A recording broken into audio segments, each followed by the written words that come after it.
Recorded at the RecW in Chillicothe, Ohio. This is the Ohio Vibe Entertainment Podcast. Each episode will feature an Ohio-based band, musician, comedian, actor, or other entertainer. If you would like to appear on the podcast, email us at submissions@theohiovibe.com. Submissions@theohiovibe.com. On this episode of the podcast, we sat down with the president of the RecW, our friend Paul Pollard. Paul spoke about the RecW and a little about his charity organization, Rock For Tots, that is in its 39th year. We want to thank Paul and the staff at the RecW for hosting our podcast and for everything you do. Mix on. All right, let's do it. We're rolling. Cool. All right. Yeah. Let's talk about the RecW.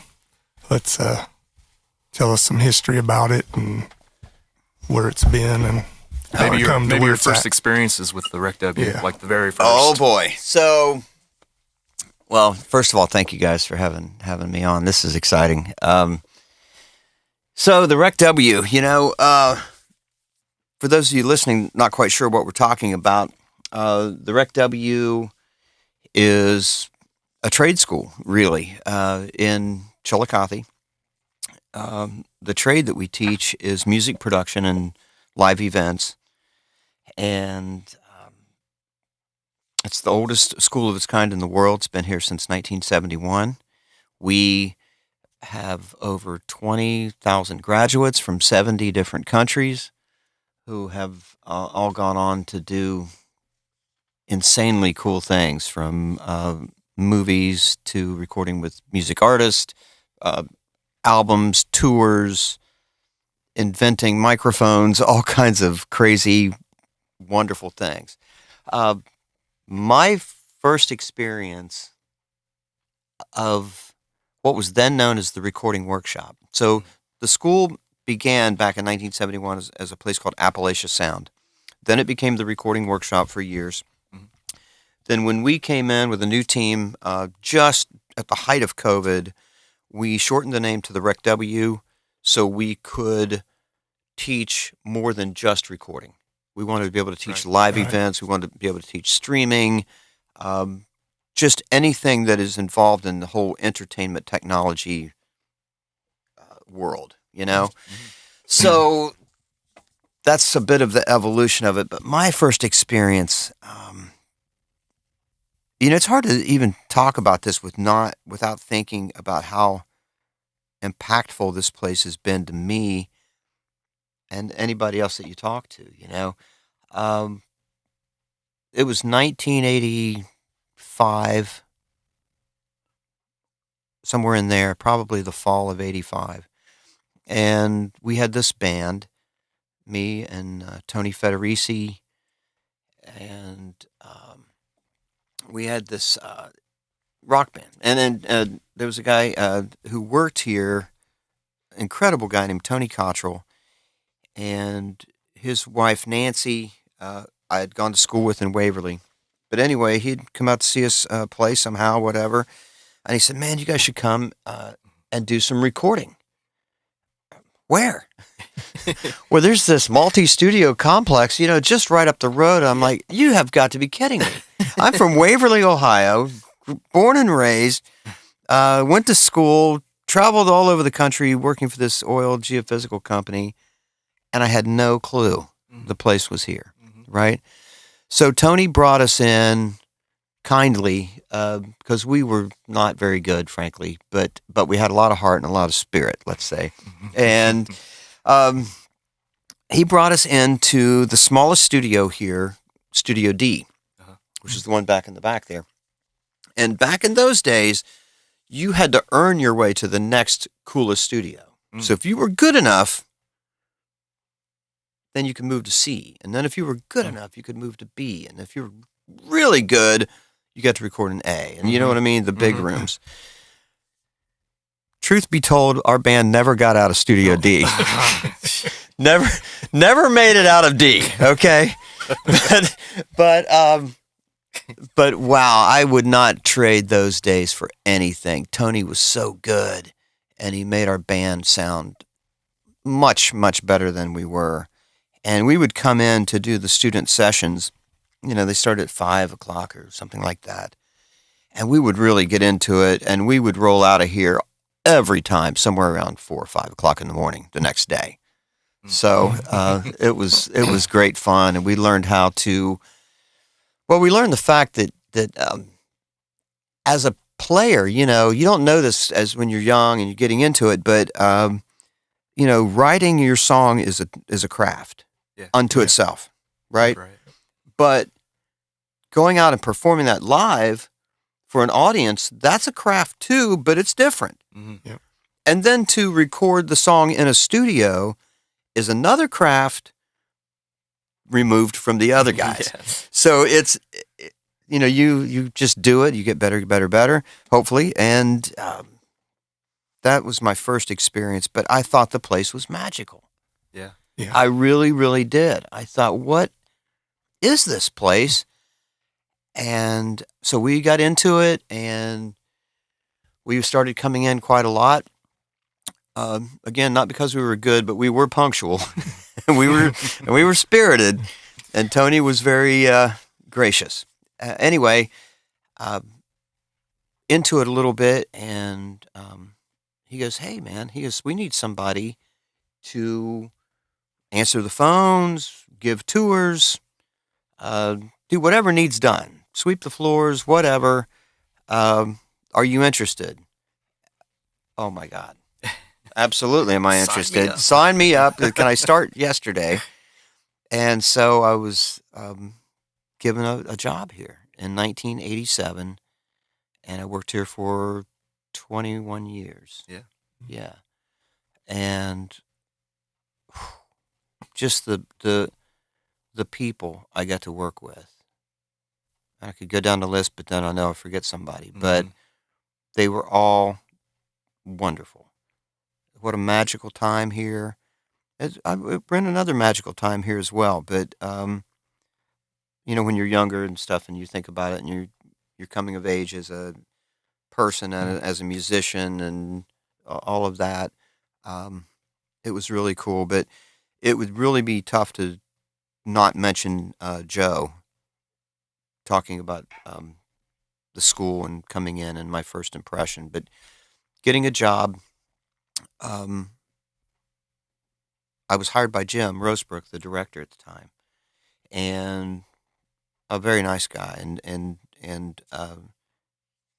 thankfully gave me a job. And he said, "Well, you need to go meet the owner," you know. So we went up on the hill, and Joe was up there having lunch. And I was like, "Oh, you know, I can come back." No, come on in. You know how he was. And he asked me some questions and looked at my resume, and he said, "Well, you've traveled around the country, and you've done this, done that, and why in the world do you want to work here?" And in my head, I thought, "Are you kidding me? Why wouldn't you want to work here, right?" But he was so cool, and had his blessing, and he and I became great friends, and we would talk about life and songwriting and just whatever, you know. Yeah. But Joe had he had one of the most unique abilities of anyone I've ever met, in that anyone you talked to him that knew him, he made you feel like you were his best friend, you know. And what a gift to have. And I think he had a lot of people that were very close to him that felt they were close to him as well. You know what I mean? Yeah. But anyway, I could go on and on about this place, but there is definitely something special here.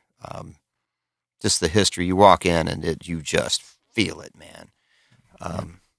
And you want to be a part of it, whether you're brand new or you've been here for, like you guys, been through the program and all that. And I mean, what do you think about it when you walk back in these doors?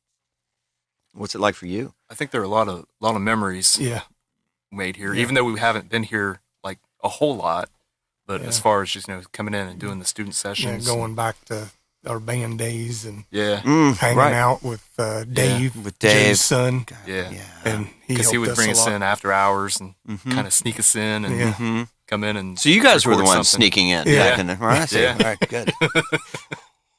But yeah, it was a lot of fun, I mean, yeah, this place does have a magical feel to it. You come in here and it's like, you're just flabbergasted with all the stuff. And it's like, sitting behind those old, like a Studio A, the old big mixing board. And it's like, oh my gosh, this stuff I've seen on videos on MTV. Right. And like now I'm sitting behind one. Right.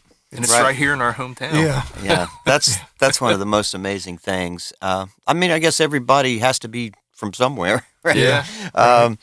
But wow, the history here is pretty crazy. But it goes to show anyone who wants to pay attention that somebody with a dream like Joe, willing to take the risk, willing to do whatever it took, literally can change the world. Yep. Joe Waters is a guy that changed the world. And you look around on, the walls of this place with hundreds upon hundreds of plaques of the albums and the bands and the tours and the TV shows and the movies that literally marked our lives over the last 50 years. Yeah. That all goes back to Joe, and the dream. Pretty wonderful stuff, actually. Yeah. So with the history of it, are there any plans for future stuff that you can share with us, or? Oh, wow. Well, yeah, absolutely. I mean, we're an open book.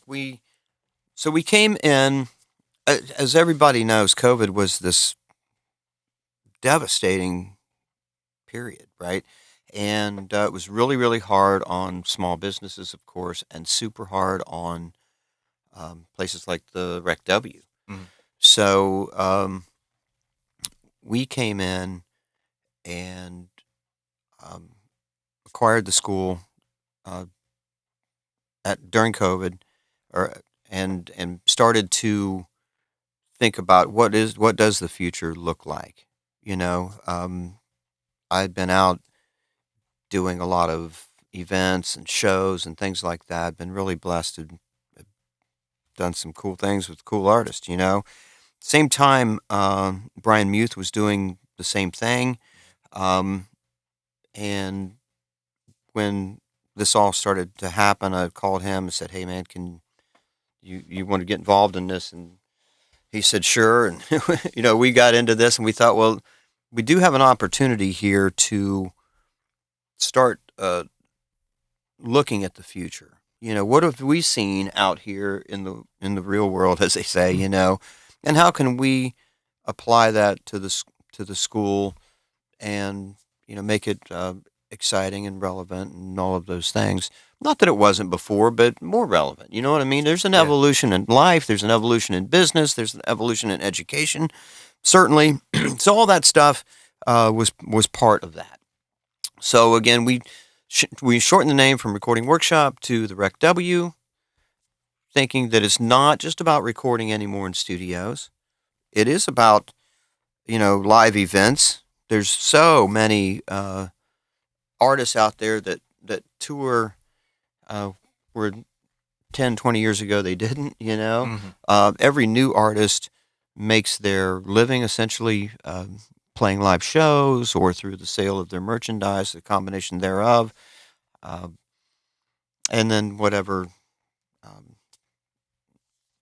BMI, ASCAP situation they might be able to work out as well with getting your stuff played and so forth. But anyway, so we thought, well, let's get involved heavily with live events. So the first thing we did, I was coming off a long volunteer stint with the Majestic Theater, and knew the situation intimately there, and that we had done a lot of good work with the new lobby, the new restrooms, the space, the windows, the plumbing, everything was working, The HVAC. The HVAC was like, wow, we have heat. Okay, awesome. And so why not utilize that space, perfect space to teach live sound, pro lighting, video streaming. So remember COVID and all the streaming stuff, it was very, very, oh my gosh, everybody has to have this.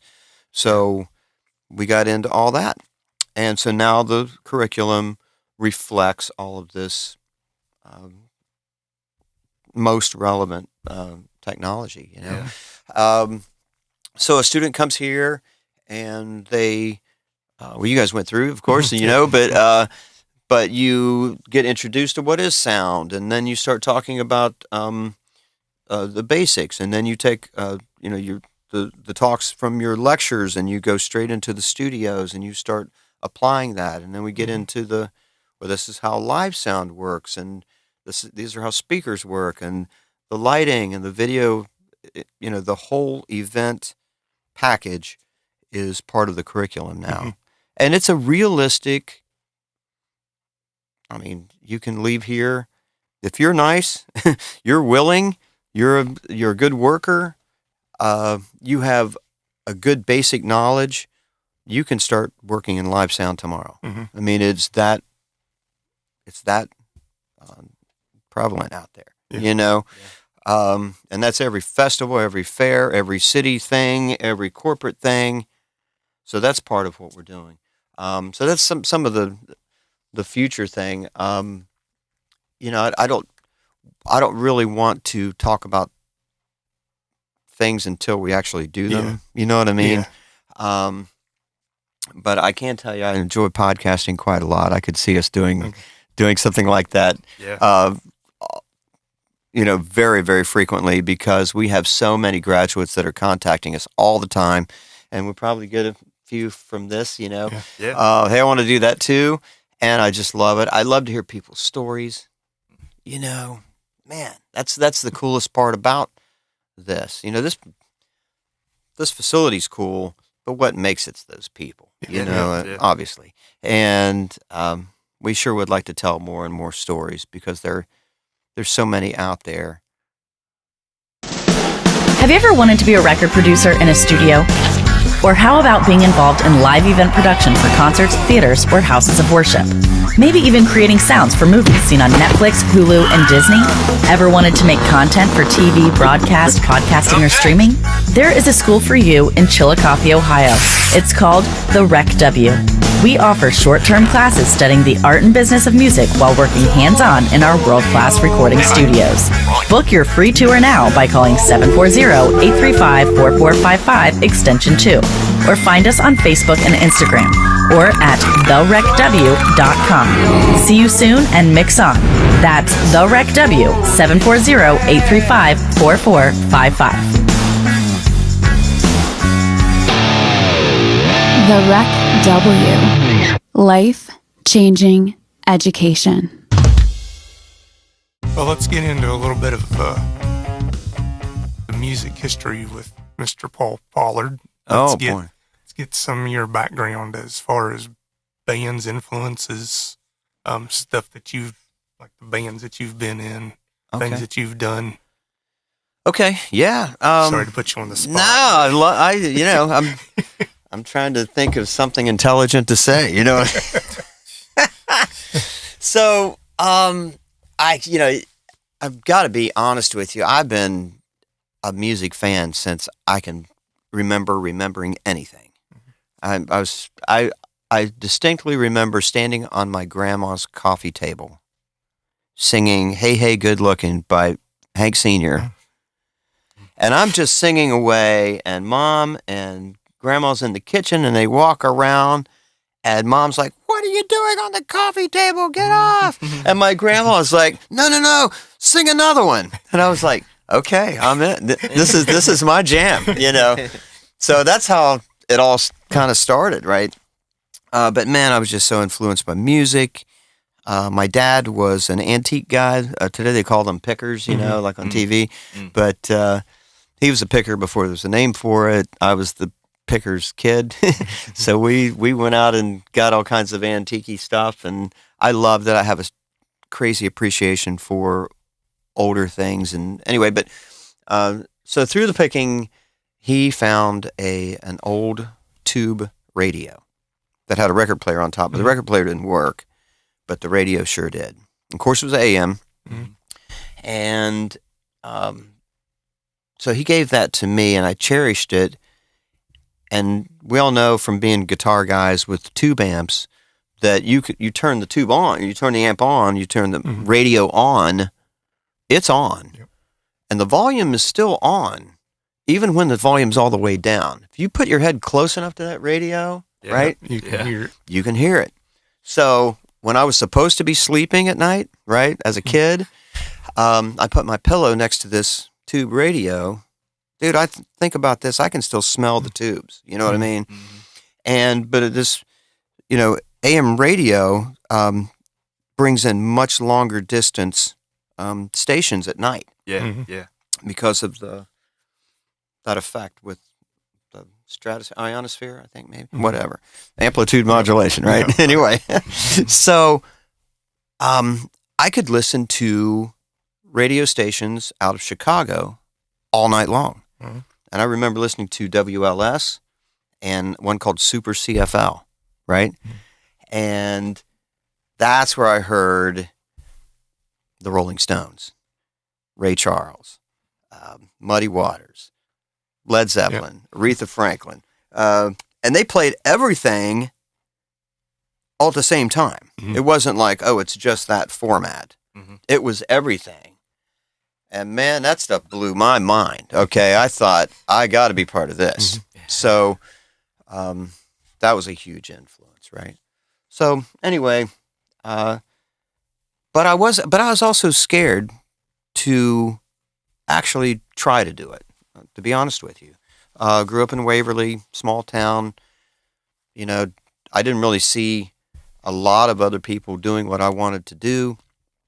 I thought the people that I saw on TV, the occasional show you might see Johnny Cash on, or he might have a guest called Bob Dylan or something like that. I would be glued to the TV, but I always thought with that stuff is reserved for other people. You know what I mean? That's on TV, not for a guy from a little town in the Midwest. And, I get to buy the record, right? Yeah. Maybe. So that was my mindset, and it was totally wrong, but that's the truth. So anyway, long story short, right? Yeah. I didn't really get into music until after I graduated school. Okay. And because I always thought, here's where I was going with that. That mindset of, that stuff's reserved for other people. I'm supposed to go out and get a job, make a good living, et cetera, right? So that's what I did. But man, my heart was always calling me back. The music always calling me back. And it always will. Musicians will understand this. Everybody else listening probably wouldn't. But that's true. Your heart will call you back on what you're passionate about. And it did. So I went to work for this, went to DeVry, graduated there. From there, I was hired out of school by this oil geophysical company based in Houston, Texas. So went out and worked for those guys for like 3.5, 4 years until this thing called the oil crunch of the 80s happened. But we worked like crazy. We worked 70, 80, 100 hours a week, kind of like being in the Army, sort of. You go out to the field and you would record seismic data, which was an interesting thing how God works, because I was trained and hired in to run a recording truck, but it wasn't a music recording truck. It was a seismic recording truck. Wow. So it was like a command center. You'd sit in the truck. You would say, okay, everybody ready, fire in the hole. You would start the seismograph, which was 196 traces of seismic data instead of 24 tracks of audio. And you would clear everything, and you would start the machine to record, and then hit a button. You would explode dynamite, and you would shake the ground, and you would then record, kind of like sonar, on land, right? So that's what I did. So it was a lot of fun, actually, and I learned a lot of life lessons just being out there on my own, living in hotels for 3.5, 4 years. But the music, whenever we had the rarest of days off, most of the crew would go do whatever. I would get in my old 67 Ford Falcon that I was driving, right? And I would find some pawn shop somewhere. And I would go to pawn shops and I would buy an old guitar or an old guitar amp or an old music instrument but I couldn't play. Okay? But I really wanted to. So, ran into this music store one day. I bought a music book of the hits of Neil Young. I knew Neil Young's music up and down, back and front, you know. And that summer, I lived in a state park. I lived in a tent for the whole summer, and I would drive to the campsite, and I would sit on this old guitar amp with this old 1959 Gibson Melody Maker, right? Plugged into an old amp. And I had to have an amp with two sides because I had to have a microphone so I could sing on one side, you know, and play through the other side. And I'm so sorry. I still apologize to the animals and any other campers that must have heard that through the night.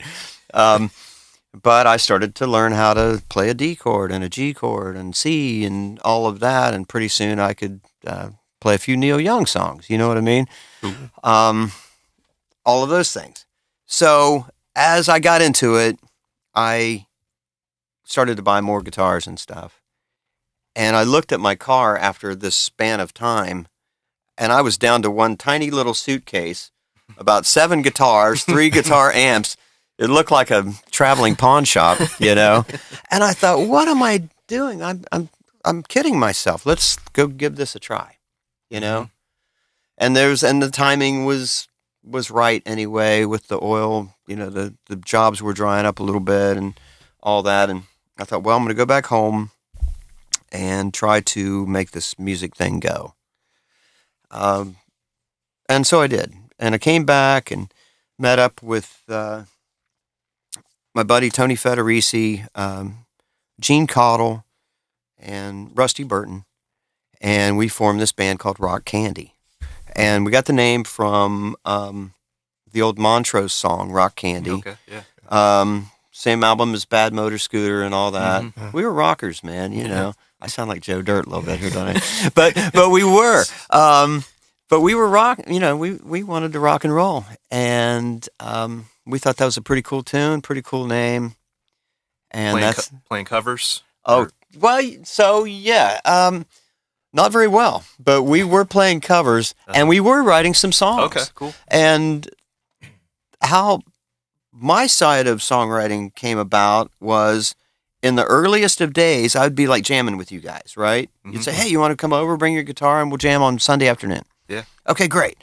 So Brian would play a song, and I'm trying to follow along, and I'm not doing very well with it, you know? And then Andrew plays a song, and I'm trying to... And then it's like, okay, do a song, my turn. And I don't know anybody's songs. You know what I mean?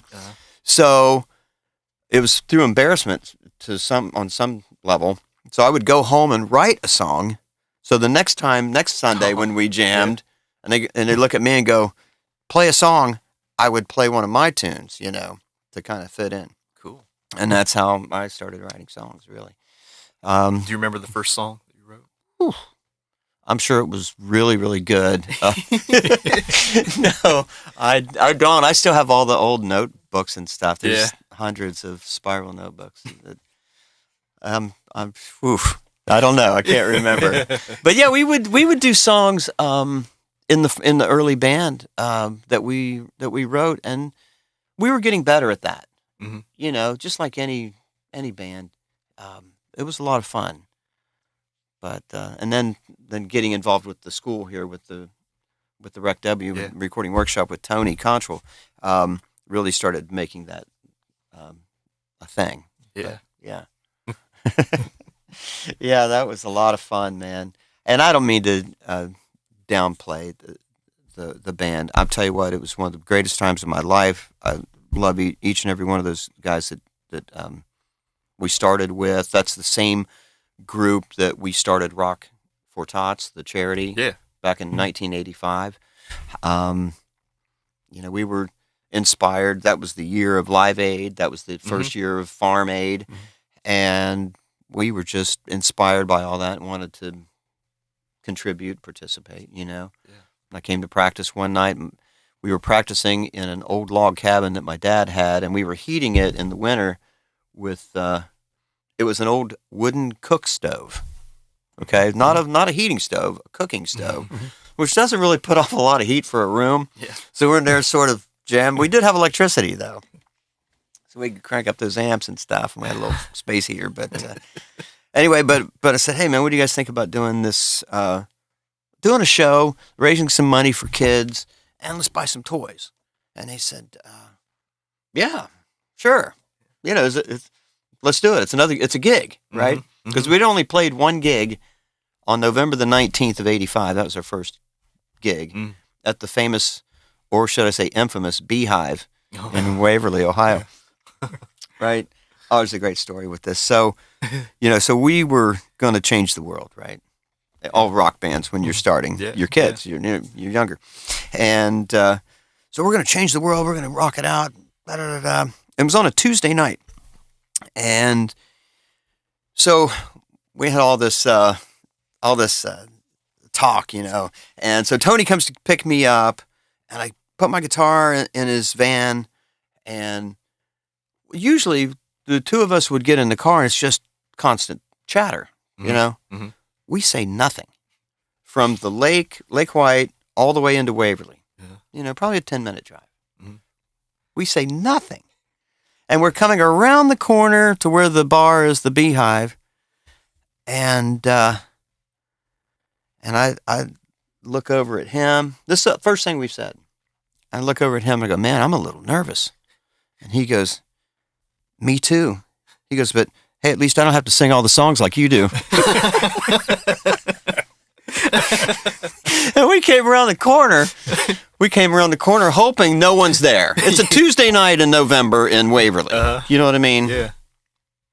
No. There's no parking place anywhere. Oh. The place is packed out like it's New Year's Eve because all of our friends and whatever's there. The joint is jumping. We have maybe 10 or 11 songs that we know. We're supposed to play for 4 hours. So we go in and we play those 10 songs 4 times. Oh, yeah. It was great. But, man, again, wouldn't change a thing. Love it. Loved it. But anyway, that's kind of how that all got started. And so we got inspired there to do the Rock For Tots thing. And that's the group that got all that rolling.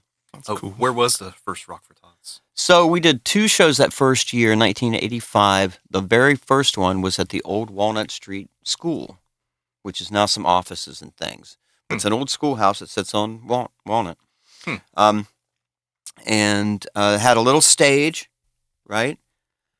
And we went in and played 3 bands. A band called Miss Rosie played first. We played second. And then the headliner was a band called Medusa. And those guys blew us away. They were awesome. They did some really good AC/DC type stuff. Okay. I mean, they could play it. They could sing it. They had Marshall amps. They had real drums. You know what I mean? First gig I played guitar, and I played through a bass amp because I didn't know any better. Well, actually, I kind of knew better. But I couldn't afford one, and somebody loaned me a bass amp. Yeah. So that's what I got loaned. But I did play a distortion pedal through the bass amp, so it actually sounded kind of cool. Yeah, it did. Yeah. Had that, that deep tone. Yeah. But oh man, it was great. But then we did another show at the Beehive. So we did 2 shows for Rock For Tots that year. We raised I think we raised somewhere around $1,211, something like that. Yeah. I'm trying to remember the exact number. So it wasn't a lot of dough. It was 1985. And we went, okay, we're going to buy toys. Well, we got to thinking about it. What good's a toy to a kid that doesn't have any food? Right? What good's a toy to a kid that doesn't have socks or something? You know what I mean? Yeah. So we thought, well, probably be wise to split that up 3 ways. Let's do food, toys, and clothing, right?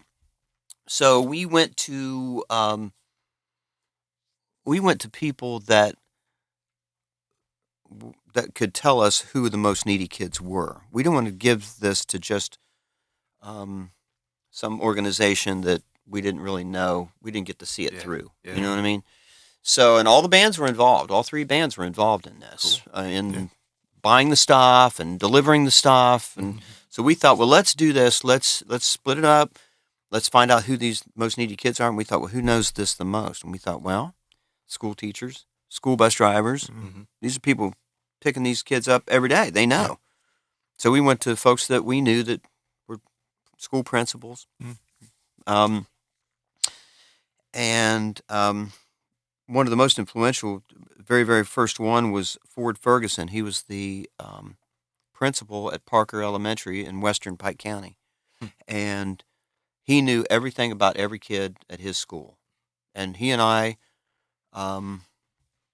drove out through the countryside, and he said, now, Paul, over here's where this guy, this family, and he knew what the dad and the mom did. And anyway, long story short, we got these names, and we bought the stuff, we wrapped it, we tagged it, and the different bands took on, each section of the county, and delivered them all on Christmas Eve when these kids didn't know they were coming. Yeah. And man, most powerful thing, probably one of the most powerful things I've ever been involved with. And it was so God. It was so man. It's like a movie. I remember me and Tony had our section, and we did western sided thing. Very first house we went to was up on this hill out near Pike Lake. It starts snowing.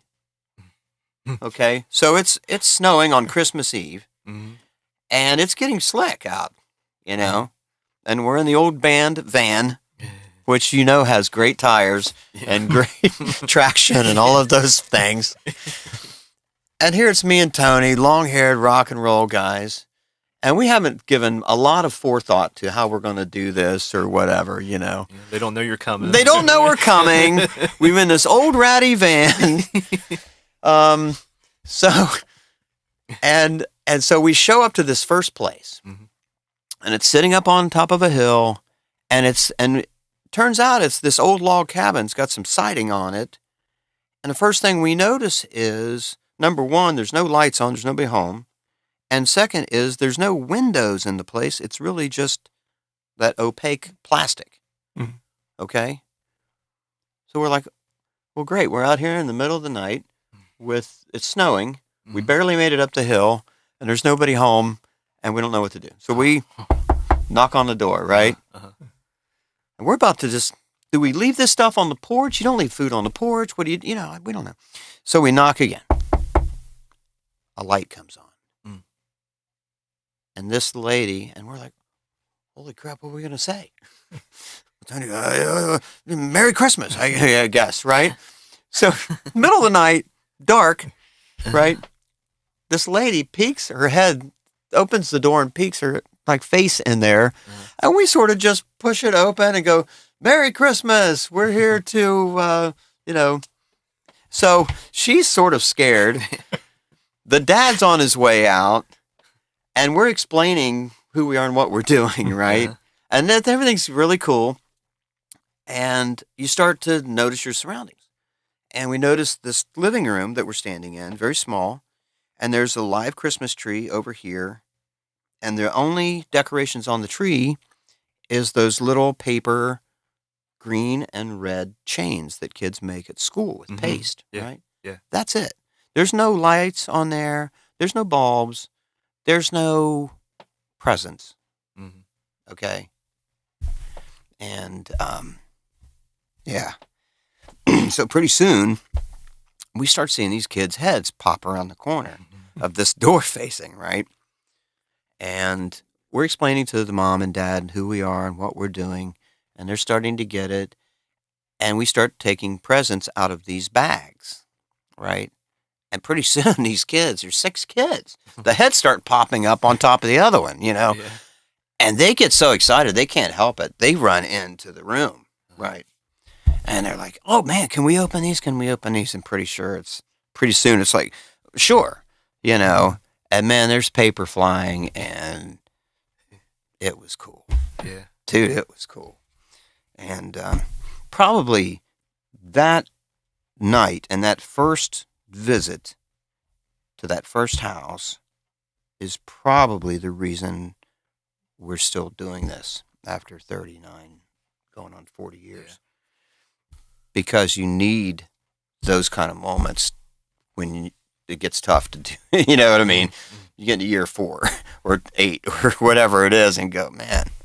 But that's your reason why you do that kind of stuff. And it's still the same today.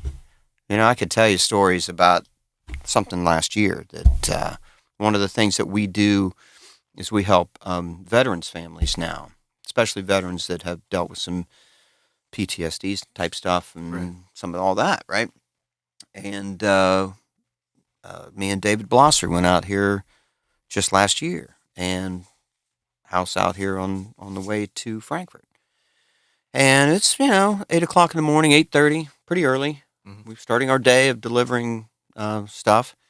And we've got a bunch of toys and things for this family that we got through the VA complex out here that we have contacts with that can help us find that, again, that right family.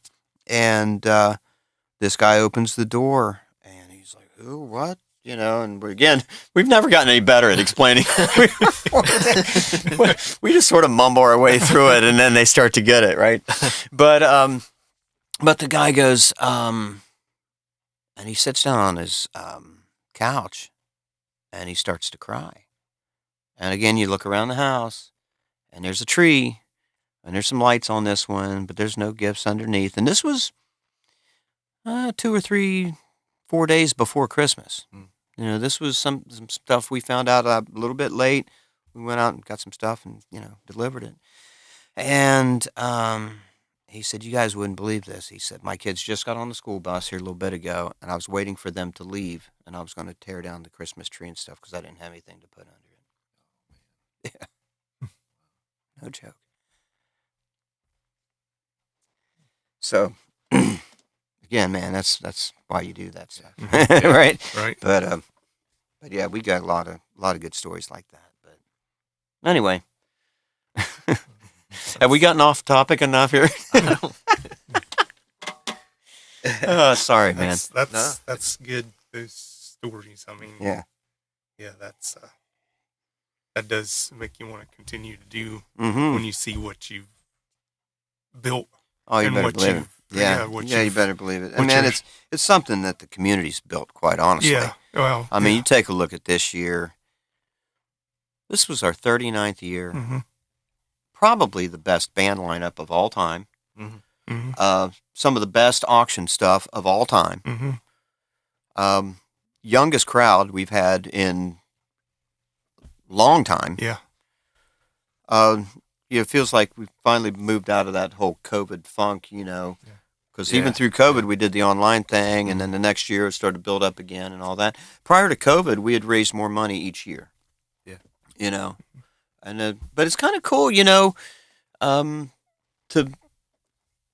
retool and start over and be willing to do that with the right heart. Just like here at the school, at the RecW, can't do the same thing forever and ever and ever. You have to go, okay.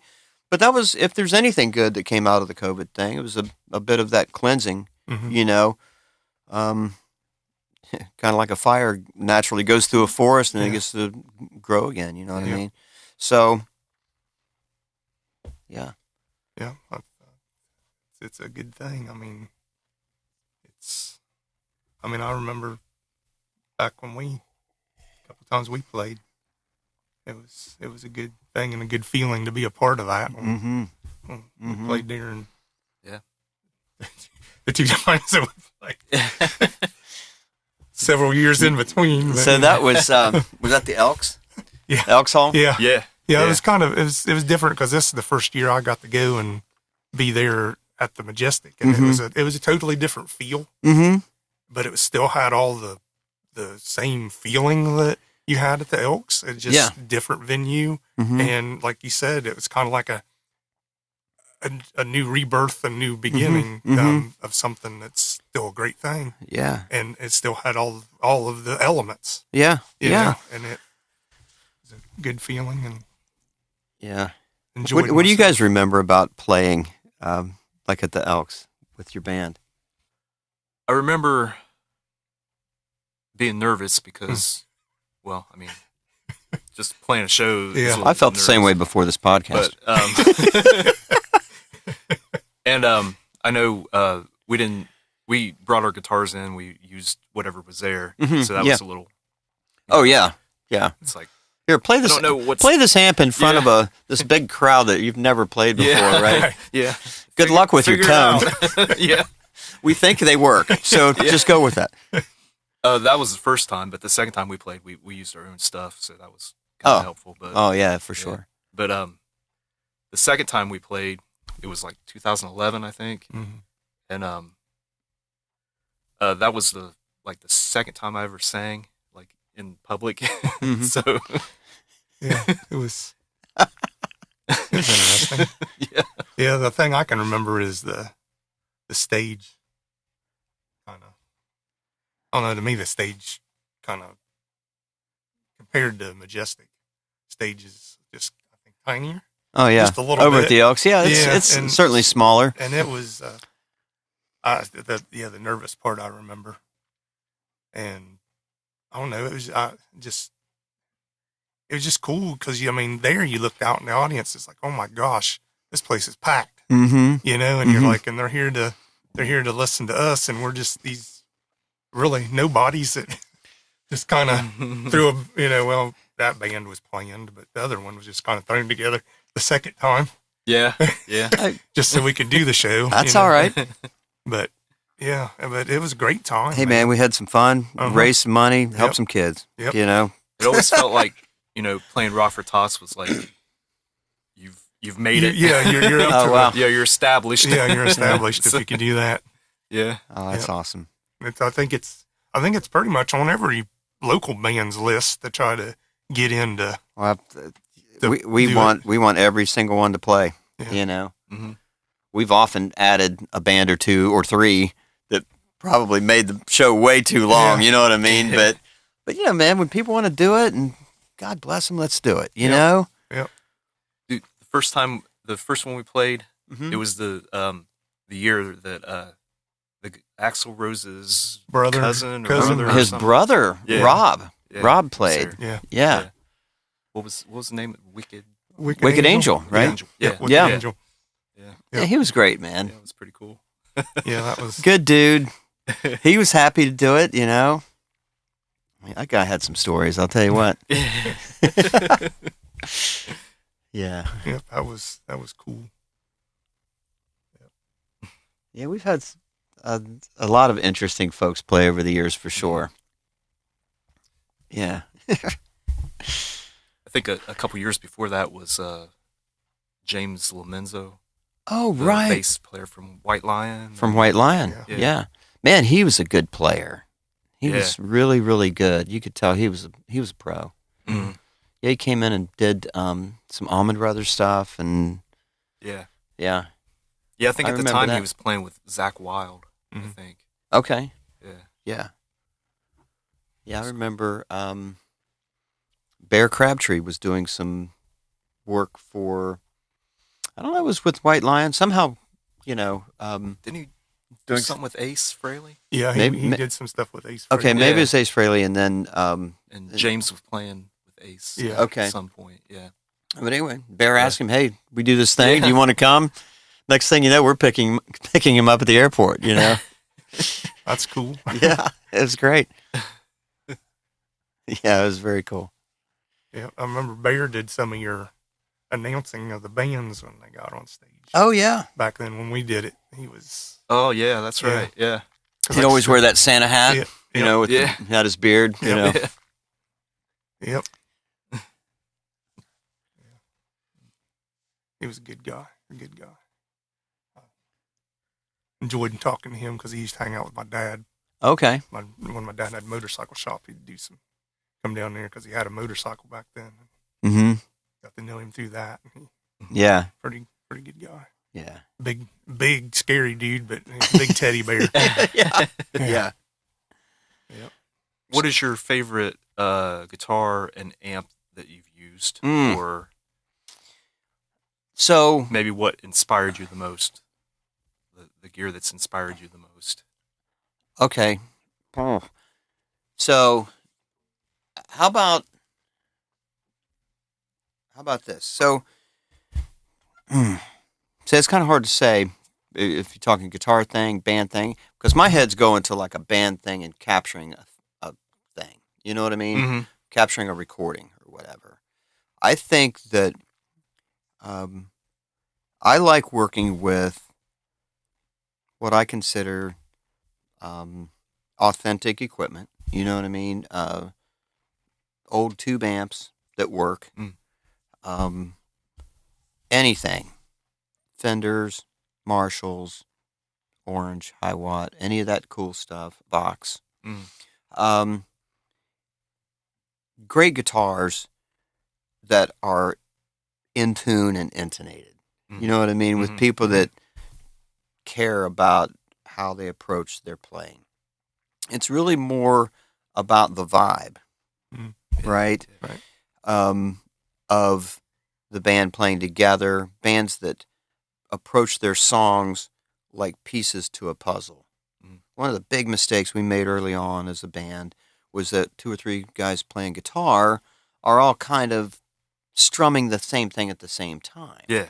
You know, we called it the engineer that worked with us, he said, you guys are all sawing at the same time. It's not really, you know, one guy can saw, one guy needs to pick, and another does it, you know, something else, you know, and then it can fit together like a fabric, right? So bands that know how to do that make great recordings, capture great stuff, you know. I'm just such a fan of that. But to hear that approach in the performance and the craft of the recording and the writing and the arranging, and to hear it played through this warm, you know, Marshall JMP 50 or something, you know what I mean, through a correct cabinet, hear that nice throatiness of a Ampeg bass amp. Yeah. That you just don't. It's hard to get with emulators and things like that. There's a lot of that, and man, do whatever you can with whatever you got. Okay, I'm not saying that, but man, it's really magical when you start hearing that kind of thing, and that kind of thing all happening in the same room. You know, there's just magical thing, man, when 2 or 3 or 4 folks in a band situation look at each other and go 1, 2, 3, 4, bam. You know what I mean? All right, now we're doing it. You know, so that's the kind of stuff that I like to hear and you know be a part of, because when you're recording, you're looking for a moment. It's like taking a snapshot of a moment. You're not looking for perfection. Perfection's boring. I want a little grit. I want a little bit of everything's not perfect, but the vibe's good. The vibe's really good. You know what I mean? That's what I like. Oh my gosh. Well, man, thanks for coming on. Yeah. We appreciate Thanks. it. Oh, thank you guys, man. This has been great. Best of you and the RecW and the staff down here, and great times, man. Thank you so much. Thanks. Yeah.